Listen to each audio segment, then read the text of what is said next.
Welcome to the Path of Mantra podcast, where I share insights on yoga, tantra, and Shakti sadhana. This podcast is dedicated to all sincere spiritual aspirants from East and West who embrace mantra as a core tool of personal and spiritual growth. My name is Giovanni Dinstman, and I'm your host. I invoke the blessings of my Gurudev, Swami Nikhileshwarananda, and of the great goddess. The topic of today is deities.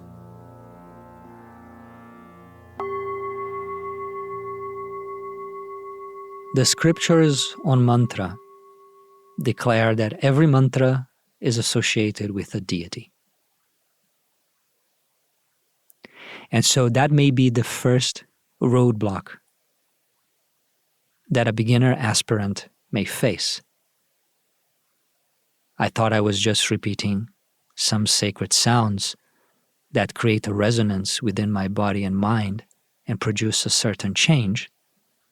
But now it seems that I am repeating the name of a deity or a sound that is connected to a deity. What are these deities and why are they important?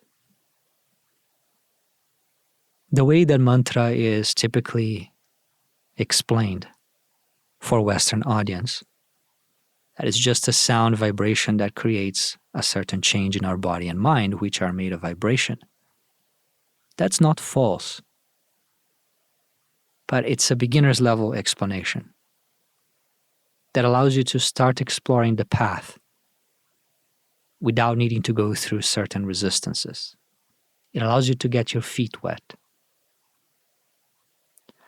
But as you go deeper, you will inevitably find this teaching that every mantra is connected to a deity.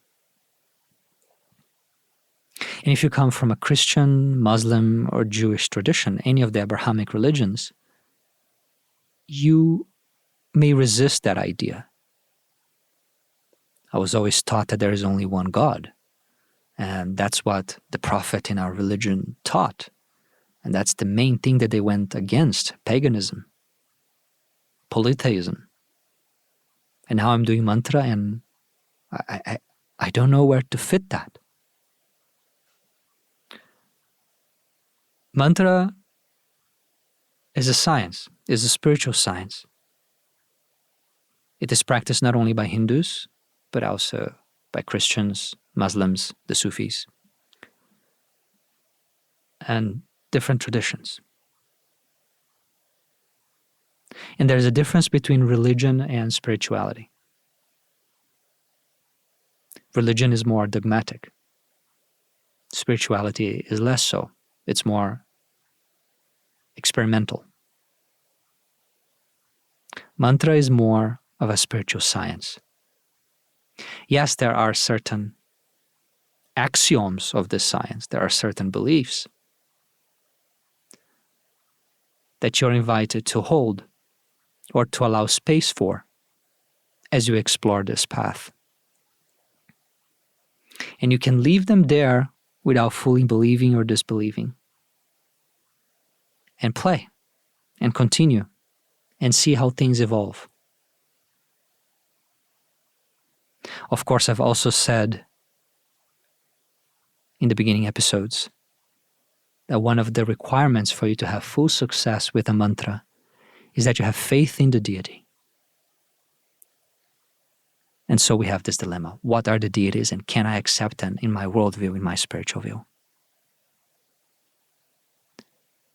The word deity is how we translate the word devata for the gods or devi for the goddesses. That's how we translate those words in English. And the word devata or devi, it means being of light. Being of light. You could draw a rough parallel in Christianity to angels and archangels. Although in reality, within the Hindu tradition,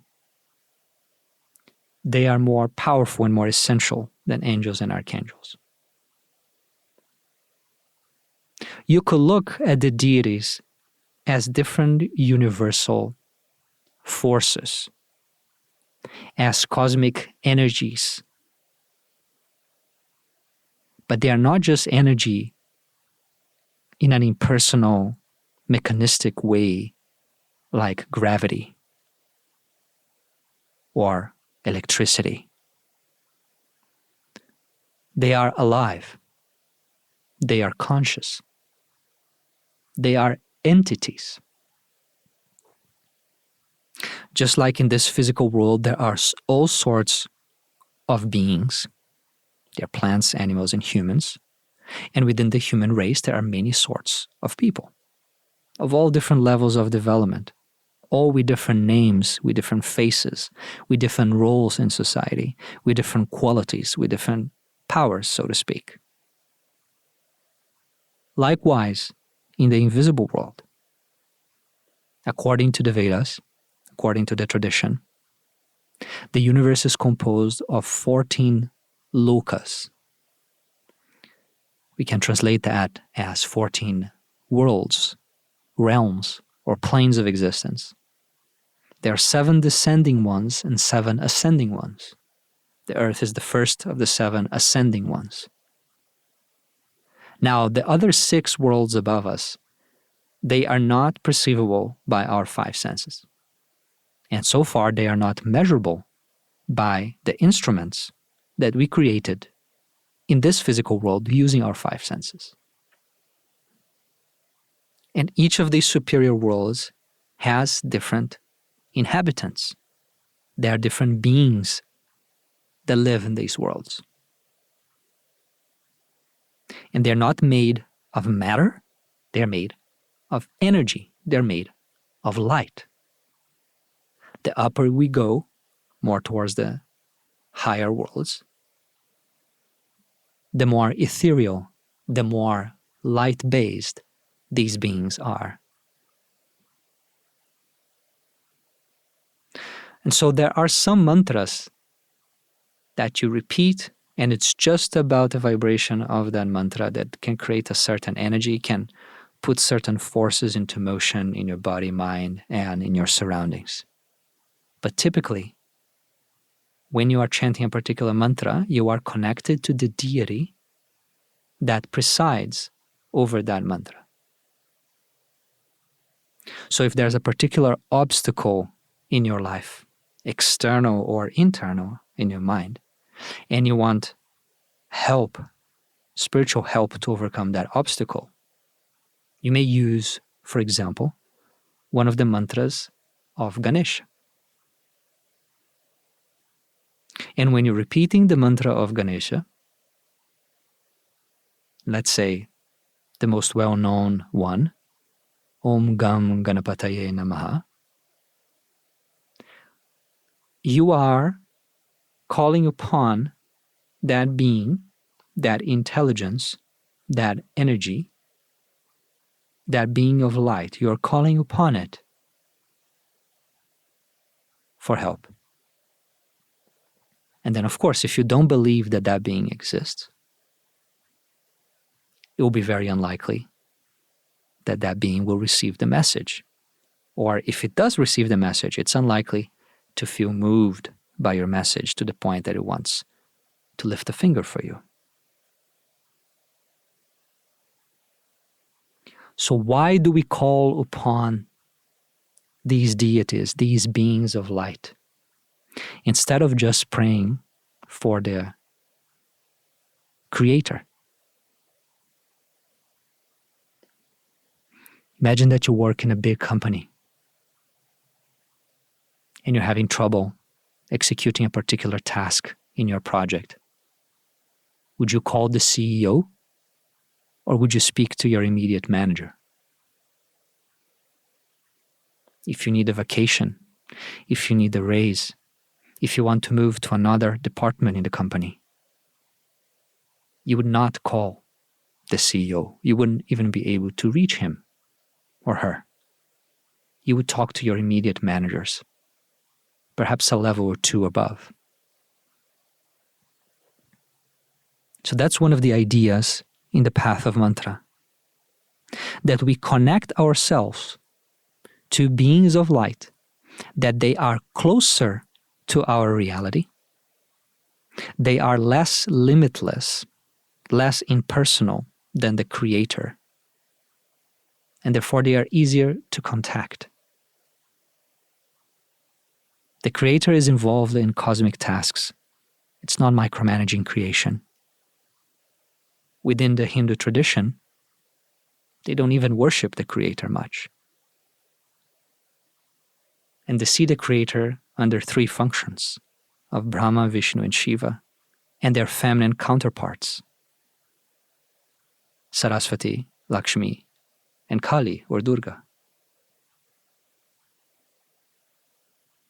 Now, if you are praying to a deity that is not the supreme creator, so to speak,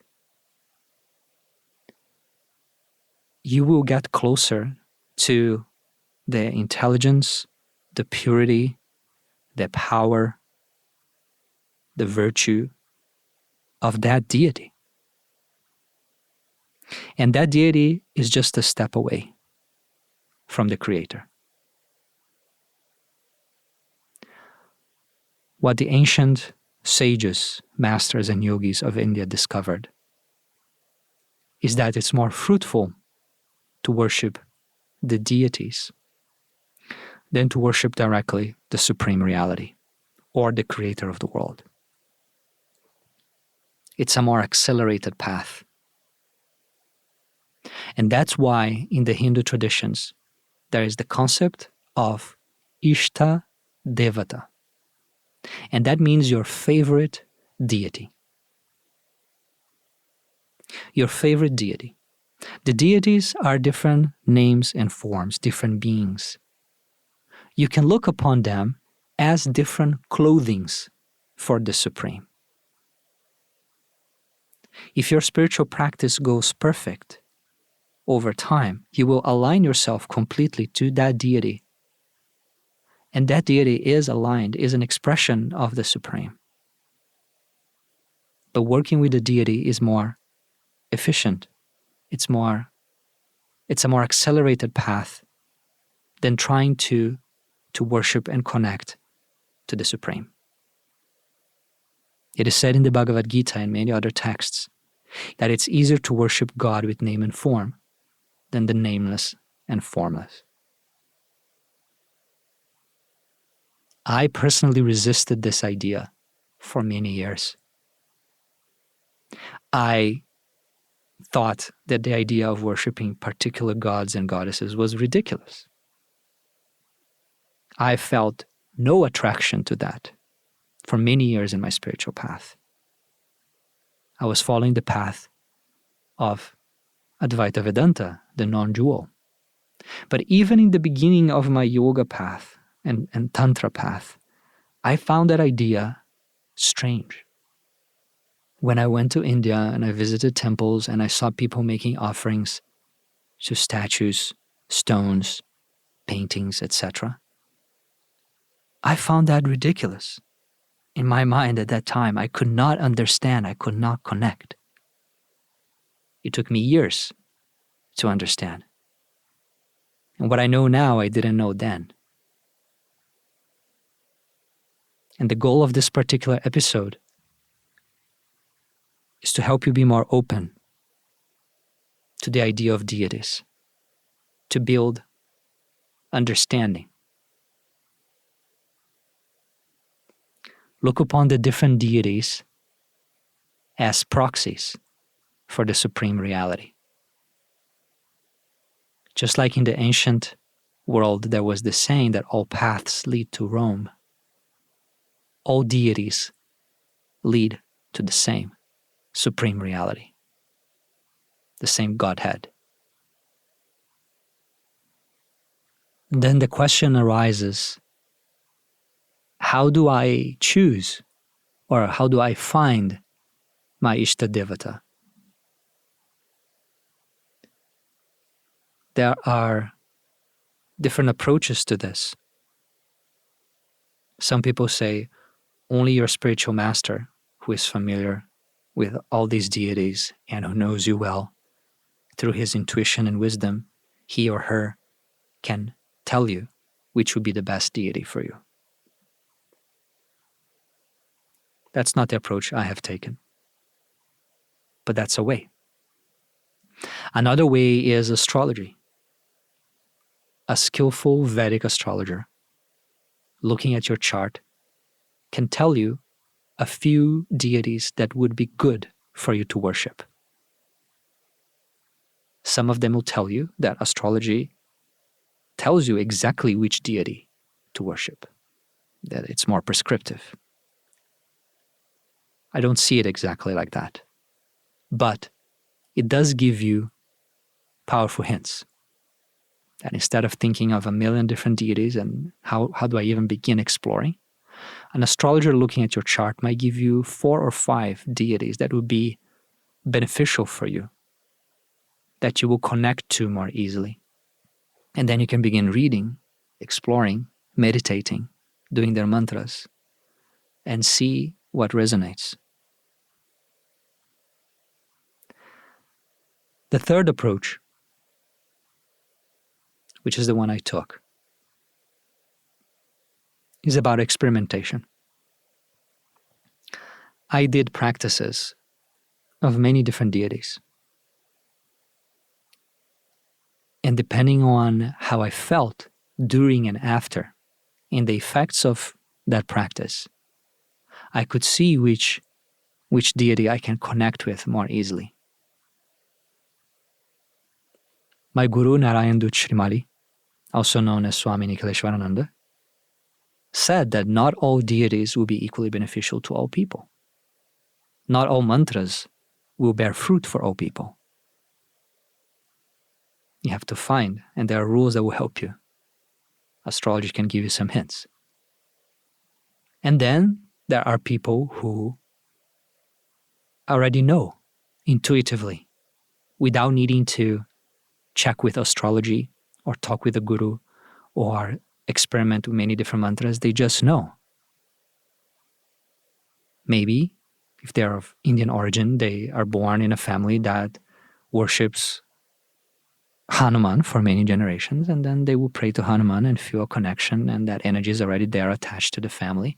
It almost runs in their DNA, and that works for them. Or maybe you just always had a connection to Shiva since the first time you saw a painting, or the first time you heard Om Namah Shivaya. So these are different ways.